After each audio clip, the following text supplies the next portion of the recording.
¿Sabías que muchas empresas llaman onboarding a lo que realmente es una inducción? Hoy voy a hablar sobre lo que significa subir a una persona a bordo cuando recién la estás contratando, lo que ocurre y lo que podrías hacer para que sea una tremenda experiencia. Las primeras semanas de una persona en una organización son uno de los momentos más decisivos de su experiencia laboral. No solo porque está aprendiendo los procesos, sino porque su cerebro está empezando a adoptar los comportamientos que al final va a terminar repitiendo después y que son parte de la cultura. Y aquí está la oportunidad si es que quieres que sea la cultura que has diseñado y pensado o la cultura real que hay en tu organización. Muchas empresas diseñan este proceso para que dure entre 2 a 3 semanas, cuando realmente debería acompañar a una persona durante varios meses. Hoy quiero hablar de eso mismo, lo que es realmente un onboarding, porque no es lo mismo que la inducción, esas primeras 2 o 3 semanas. Y también cómo podemos diseñar una muy buena experiencia. Y para este video te quiero dejar una frase que me dijeron una vez y me quedó marcada. Nunca hay una segunda oportunidad para poder dejar una muy buena primera impresión. Primero, aclaremos algo.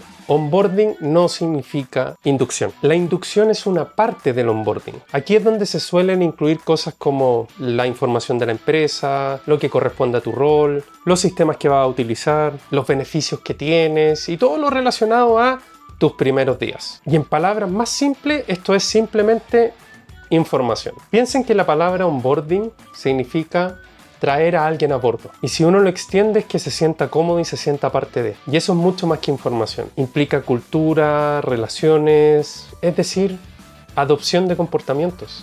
Y eso, créanme, no se aprende en 2 semanas. Cuando una persona está en sus primeros días en una organización, su cerebro está en una disposición bien interesante. Porque hay novedad, algo donde se está enfrentando y son los mejores momentos para poder aprovechar esa plasticidad que la misma curiosidad y la misma disposición de la persona está poniendo enfrente de ti para que pueda aprender. Además de eso, ese cerebro está súper curioso, está observando absolutamente todo.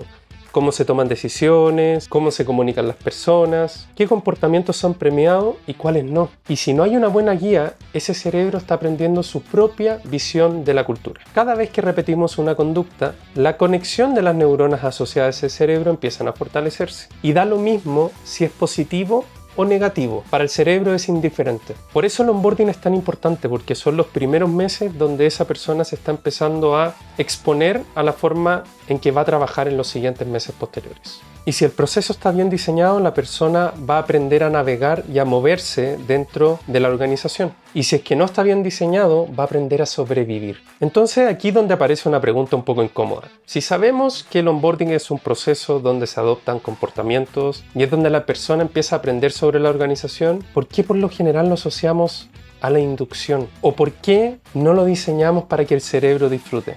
Por ejemplo, utilizando la gamificación. La gamificación es el uso de dinámicas lúdicas en entornos no lúdicos. Muchas veces piensan que es jugar, cuando no necesariamente es jugar.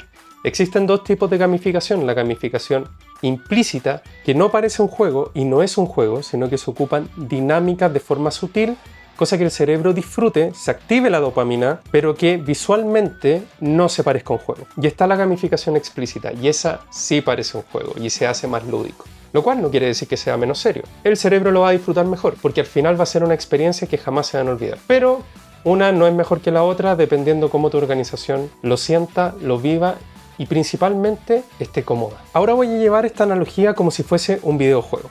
En un videojuego existe un capítulo que se llama el tutorial. En el tutorial es donde te van enseñando actividad por actividad para que tú vayas aprendiendo los movimientos básicos y te puedas desenvolver de forma adecuada en el videojuego. Pero eso es solamente para el inicio. Después de que vas avanzando en el videojuego, existen en algunos casos guías que te pueden permitir seguir desarrollando habilidades para poder seguir avanzando en el juego. El onboarding debe ser abordado de una forma similar, y no estoy diciendo diseñar un juego, ni tampoco hacer un videojuego, aunque se puede, sino que es tomar la misma dinámica, es decir, partimos con lo básico, la inducción, pero después hay que seguir guiando a la persona para que vaya adquiriendo las habilidades y los comportamientos que necesitamos que desarrolle. ¿Qué es lo que ocurre en el tutorial en las primeras etapas? Te dan misiones sencillas. Entonces, ¿qué pasa si utilizamos las mismas dinámicas?